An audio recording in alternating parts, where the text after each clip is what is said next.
Hello, everyone. Welcome. Thanks for joining our diagnostic training session today. And what you're about to see is a pre-recorded training session we did over in the United States. But be assured that a lot of the material that we cover is really applicable to any automotive application. So just be aware that yes, it is a lot of North American vehicles, but they will apply a lot of the same principles apply over in the UK as well. Now, if you do have any questions, if you're watching this during the premiere, you can just leave it in the chat. We'll be monitoring live chat. If you're watching this after the premiere, then just feel free to leave a comment underneath the video and we'll get to those as we can as well. So my name is Jason Gabrenas. I'm one of Snap-on's diagnostic technical trainers. I've been in the training department since 2013, traveling around North America, helping techs and shop owners get the most out of their diagnostic equipment. Before I did that, it was a couple years as a diagnostic sales rep at Snap-on, so I had 30 different franchisees I worked with, as well as the shops that they serviced, in order to help everyone get the most out of their diagnostic needs. Then before I did that, it was 8 years at Subaru. So I worked in a dealership, and over time, I guess, just became the default diag guy in the shop. So I always ended up having the drivability problems, the intermittent problems, the weird wiring problems that would show up on those cars. And that's really where I cut my diagnostic teeth, was trying to figure out all those weird head scratcher type cars that would come into my bed. Then before that, a bunch of other miscellaneous wrenching jobs. Been a little over 25 years under hood experience for me. So our topic today is body shop diagnostics. So I know over the last decade or so, body shops have been getting more and more involved in the diagnostic world, so to say. So back maybe 10 years ago, they were a little hesitant. I know there were some shops out there. That's back when I was a sales rep. So there's some shops that jump right on board with it. And there's other shops that are like, I don't really know. Nowadays, the way cars have been progressing with technology, a lot more body shops have been getting involved. And there's not so much of a sublet anymore. But there are still shops out there that sublet it, or maybe they have their own mechanical shop on the premise. Seen that before as well. So if you're a body shop technician, this will be a good primer for you. If you are a general technicians or general repair technician that sublets the body shops, it might give you a little insight into some of the body shop things that go on with the estimating and things like that. So hopefully it'll be a little bit for everybody. But why do body shops need diagnostics anyways? If we think about, like I said earlier, vehicle complexity, how complex is a modern vehicle with hundreds of different modules, different networks, ADAS, all the different sensors and subsystems. Mandatory pre and post scans. We'll get a little bit more into this in a little bit, but manufacturers starting in 2016 said if vehicle is in collision, you need to do a pre-scan and a post-scan on a vehicle. And that leads us to documentation as well. They need to document everything that either needs to be done or has been done on that vehicle. They also need access to repair information, not just here's where this body panel goes sort of information, but also wiring diagrams, repair and removal and replacement. Let's say it gets in a front end collision and it takes out the front timing chain cover. They'll need to know how to replace the timing chain and so on and so forth. So there is a lot of crossover between the body shop and the general repair shop, especially nowadays. And then, of course, there's relearns and calibrations as well that need to be done. Think ADAS or really many other replacement on the vehicle. We're going to talk about a few of those as we talk through tonight. So as we said, vehicle complexity, there's more than 100 modules on a vehicle sometimes. Everything's a module now. The door switch can be considered a module, considering all the different networking that we're using on a vehicle. It could be a LIN controller.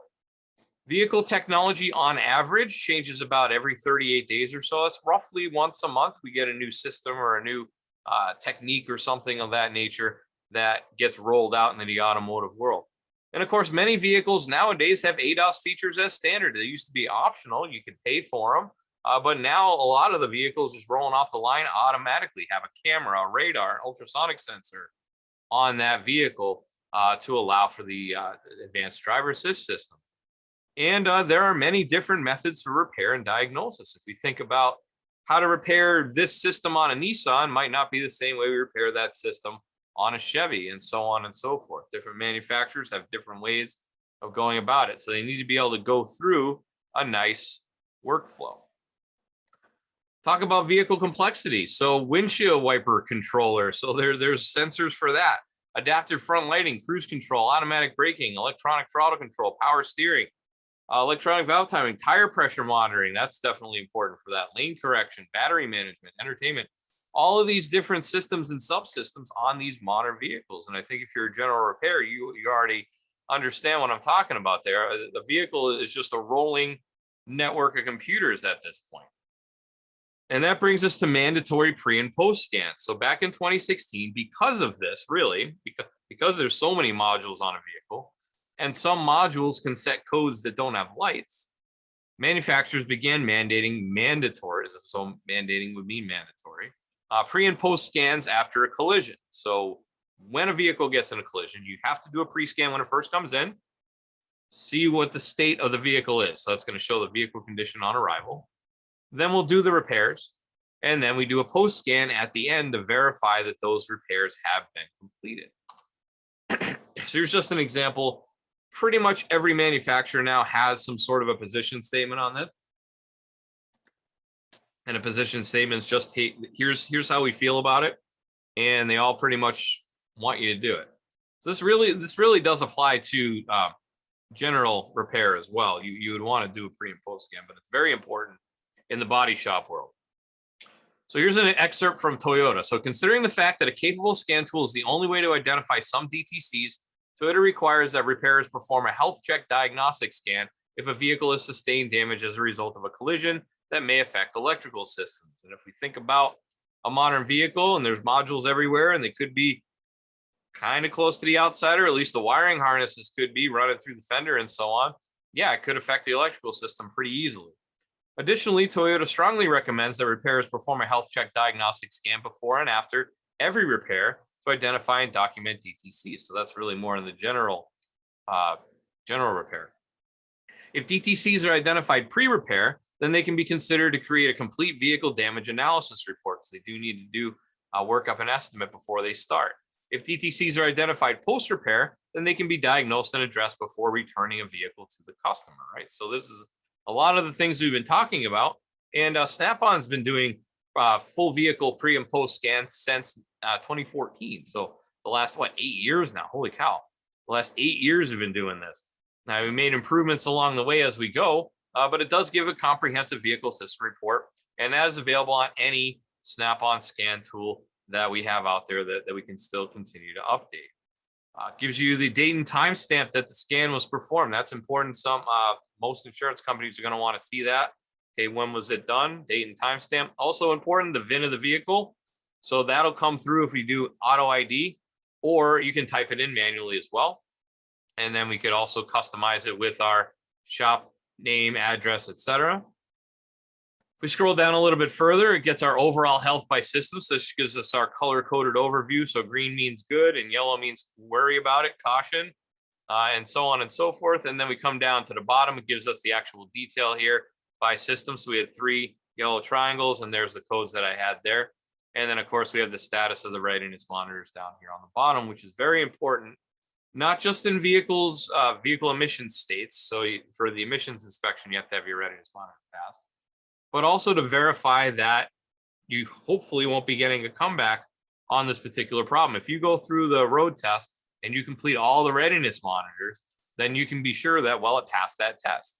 So it shouldn't set a code the next time we drive it, unless it's a multi-trip failure or it fails during that next time driven, of course.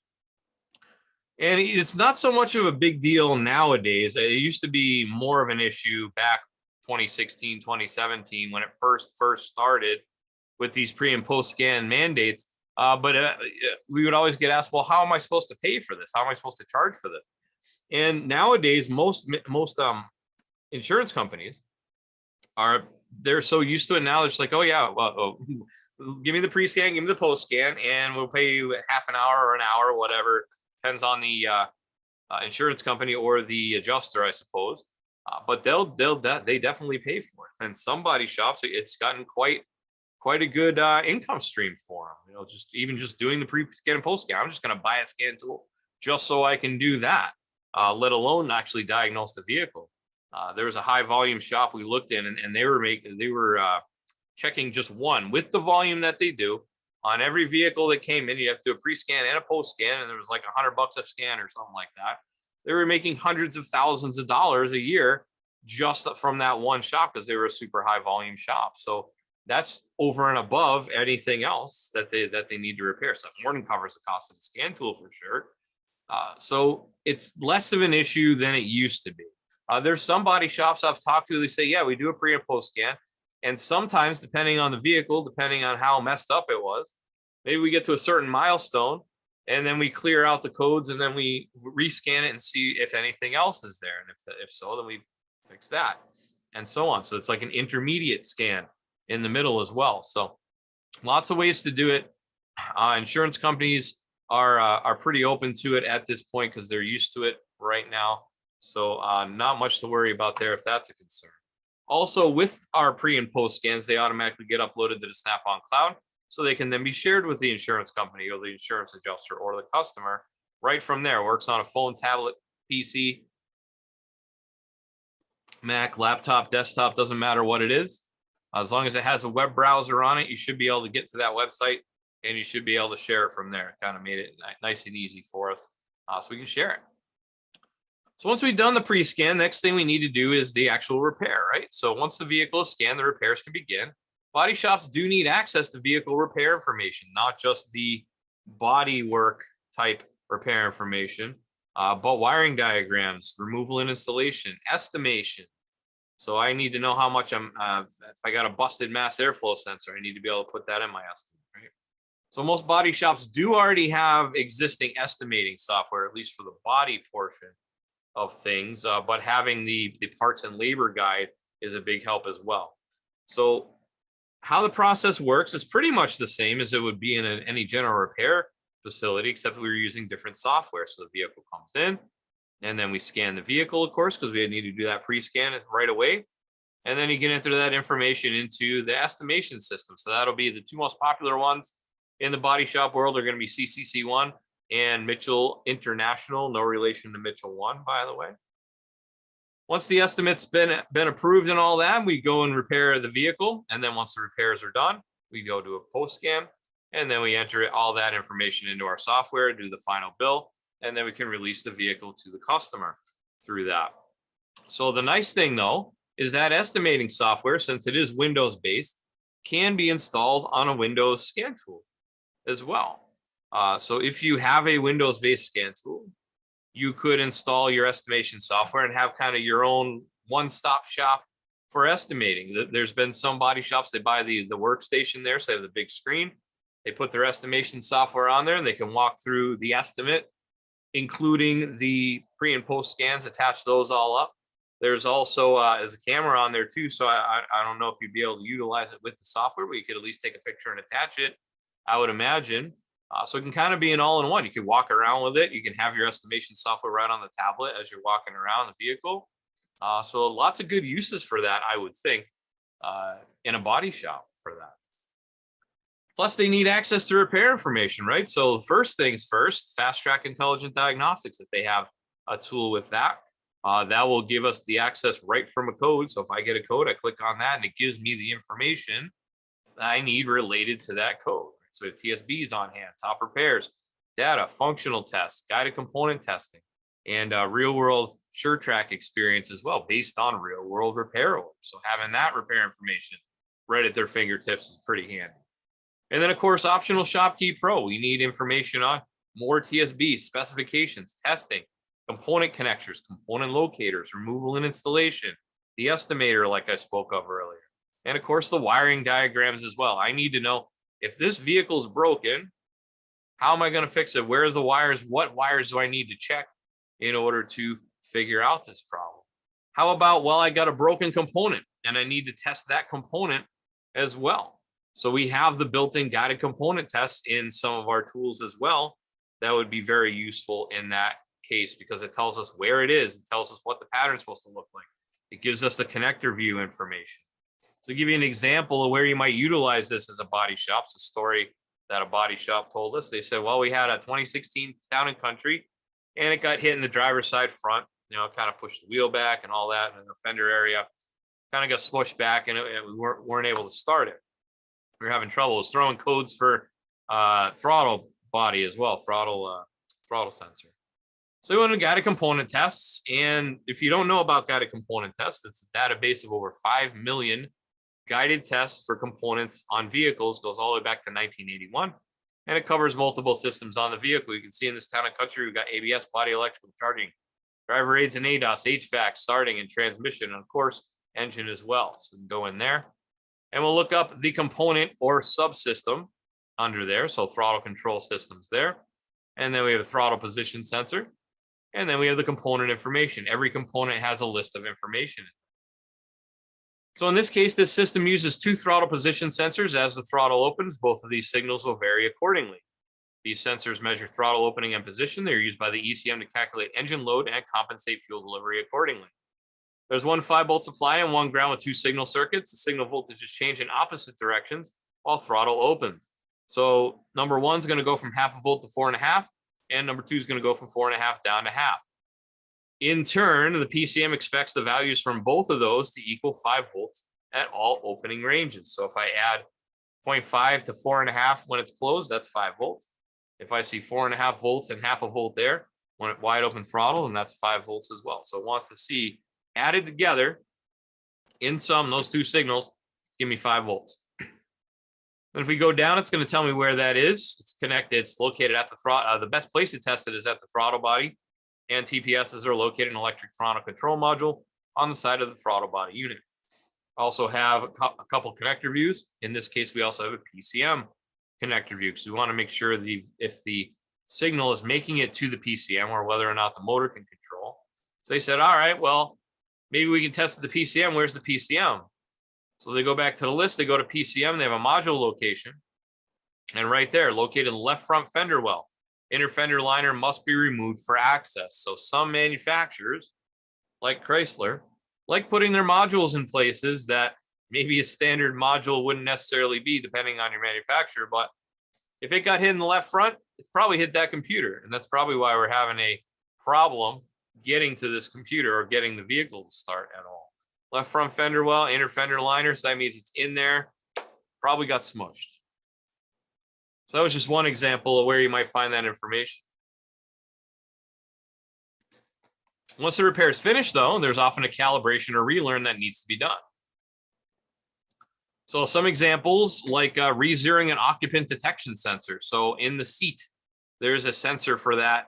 If you move the seat so much as crack the bolt on the seat sometimes, you need to re-zero that and make it work.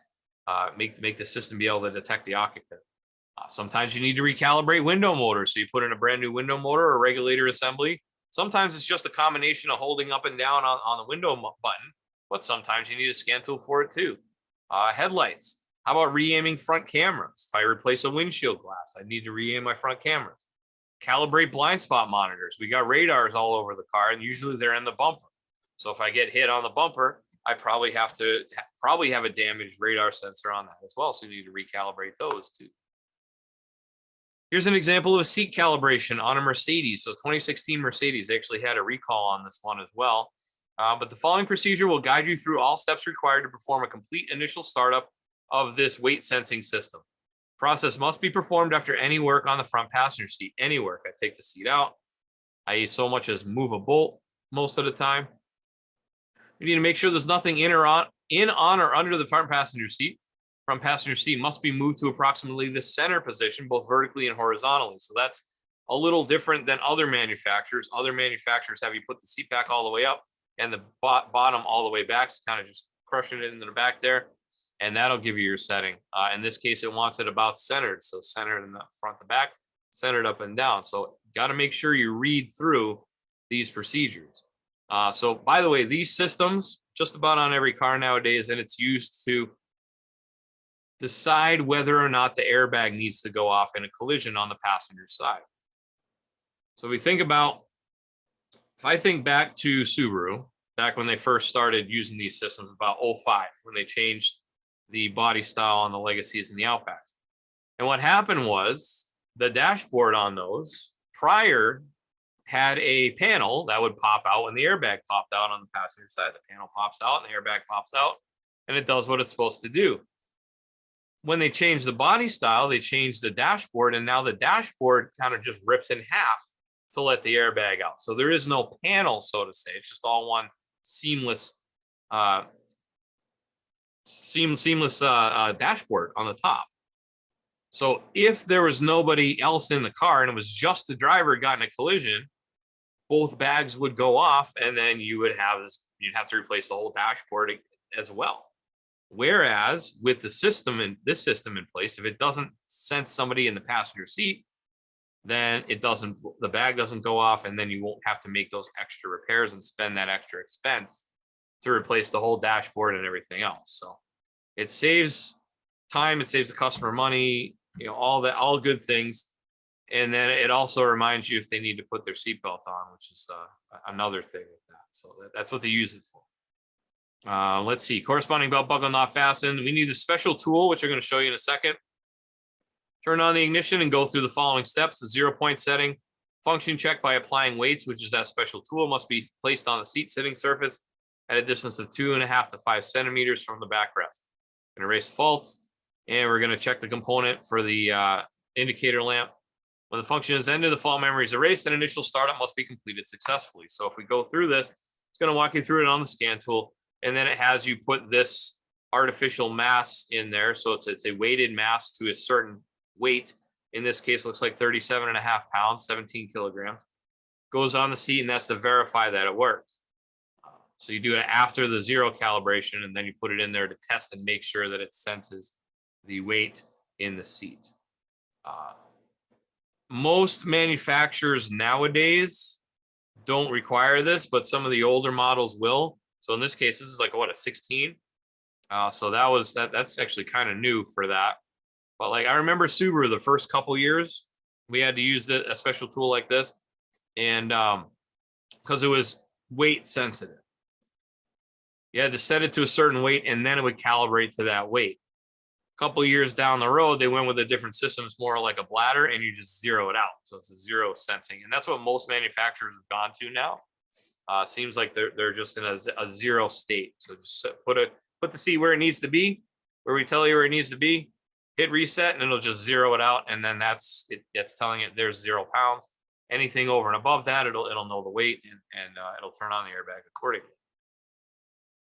How about ADAS recalibration? So this is on a 2017 Genesis G80, and it had a collision, had a radar, got radar all over it, front and rear.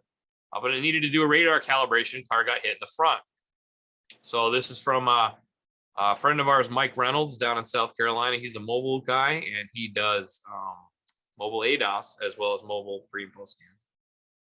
So in this case, we have our radar module right here, and it needs to be 90 degrees perpendicular to the ground. And then we also need horizontally, kind of left to right, it needs to be level as well. So here he is performing the measurement with his digital angle gauge. And we can see 90 degrees straight up, all good there. And then this is this is less of a critical measurement, the kind of the rotational measurement left to right. In this case, it's 0.2 of a degree down on the left. So that's within spec. So that was okay. Next thing he wants to do is break out the scan tool, go into service resets and relearns menu, and go to replace or calibrate the front radar, because we have one underneath ADAS here for the radar. Go into functional resets and SCC alignment calibration. So SCC is smart cruise control. The purpose of this function is to align the sensors if sensors are replaced or the vehicle has an accident with structural damage that required wheel alignment. So if I even needed a wheel alignment, I need to do this. So it needs to be done when the radar sensor is changed. In case of light contact accident or strong shock against the sensor, front vehicle is not detected while running on the road, or steering angle sensor replaced or calibrated. Want to have no codes, and the ignition needs to be on. I thought this was interesting as well. So they give you an option to do either a static or a dynamic recalibration. A static would need a target. Dynamic, we're just driving it down the road. So that's the one he chose. Attach the radar sensor, make sure it's perpendicular by a tilt meter, turn the key on and connect diagnostic tool and vehicle and execute the alignment adjustment. Check the red warning line, the cluster turns on, drive above 50 kilometers an hour for 10 to 15 minutes.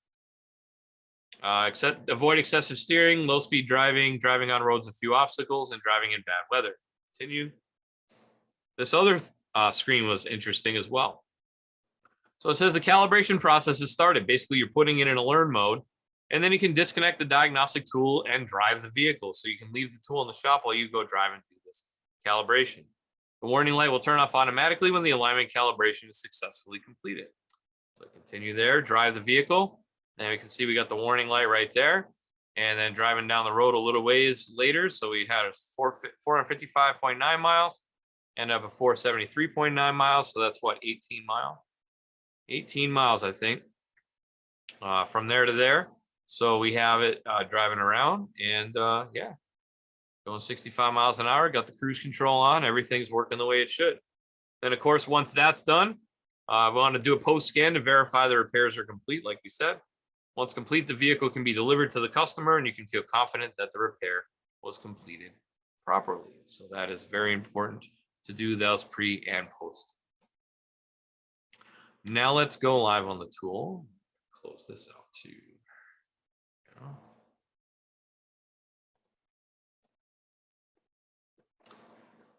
Okay, so a couple things we want to go through. We got a couple vehicles we're going to look at. So first one I want to do is this BMW. We got a BMW 2014 BMW 5 Series. I'm going to go through here. There's a few things that we want to talk about. First one's going to be we can walk through here and come down to ADAS and driver's aids here. And you see there's multiple things we might need to reset on this vehicle what gets in a wreck. All around vision camera, active cruise control, camera-based driver support system, lane change warning, all of those things more than likely need a reset or relearn, something like that. Come down here to body. We got a few things in the footwell module that need to get done. Come all the way down here to my lighting. So for example, front headlights. Got codes and data. We also have functional tests on the lights on this vehicle. There's a special function in here for teach-in front light electronic turn signal. So if we change the light, we got to teach in the turn signal. So we need to do a relearn for a turn signal on this BMW. So if we hit continue, it's going to go through. Once you have the new unit installed, it's going to take maybe 10 seconds or so. It's going to walk through and do a relearn. Things as simple as a turn signal need to get changed or need to get reset, relearn.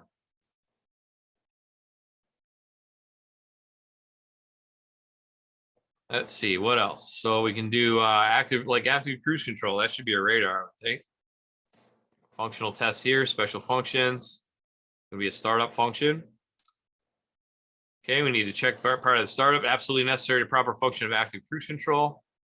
Trouble-free function of active cruise control. The sensor must not be covered by a license plate or license plate carrier. Even a partially covered sensor can lead to limitations of the active cruise control or misalignment. So license plate secured in a license plate carrier. Yeah, it sure is. Let's see. Remove the installed license plate carrier permanently. This can lead to functional limitations of the sensor in the front camera. Make sure it's not hidden, and then we start the function. And then let's see. Vehicles fitted with air suspension. Control unit for the self-leveling suspension must be trouble-free and adjusted. Therefore, start the engine and wait until the air suspension is set for the control function of the air suspension to function properly. The doors of the vehicle must be closed. Switch off the engine. Continue. Rear axle slip angle control is installed and must be working and trouble-free. Is it working correctly? Yes. It can ask you a lot of different things. Steering wheel needs to be good. And then it'll go through the startup process. Okay, so a lot of different things that may need to be done depending on what the vehicle is equipped with. If I have to do it, if I have to recalibrate a camera, if I have to go in there and use a target to recalibrate the around view camera, that might be a thing that needs to be done as well. Next thing, we'll check out this Escalade, 2018 Escalade. And that one's a pretty well-equipped vehicle. It's got a lot of different things on there. So we have like parking brake control, tire pressure monitor. That's a big thing as well. Tire pressure monitor is the for the tires. We're actually going to be talking about it next week, but wheels and tires, you get into collision, wheels and tires for sure.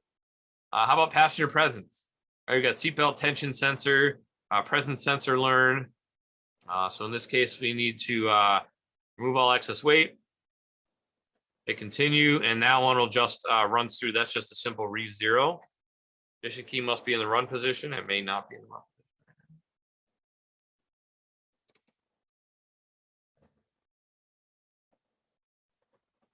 thinking that's going to error out for me. That's a simulator for you, right?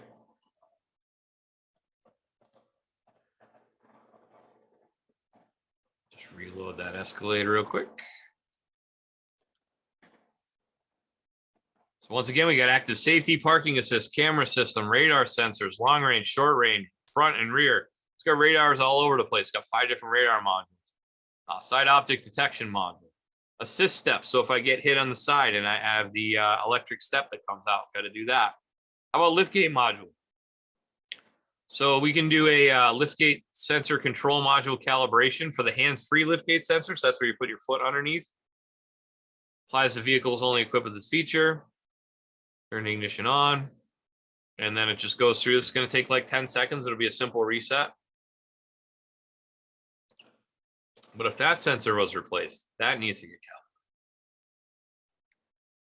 How about the maximum open position learn? So what that's going to do is we're going to start with the all the doors unlocked and lift gate closed, and it's going to lift and lower the gate, the electronic rear gate. So it's going to go through. It's going to have the little couple data points here to start, and then it's going to continue through. And it says caution: the lift gate will be opening now. So you continue. Lift gate will open. It's going to go through its thing, and then I'll say lift gate will be closing. Ensure the lift gate area is free of any objects. We'll hit yes. It's going to go through, and then it'll give us a pass fail right here. So in this case, we got failed there, and then we got passed, and all this is just demo data anyways. So, but in the real world, you should see passed on all of that when that's done. Okay.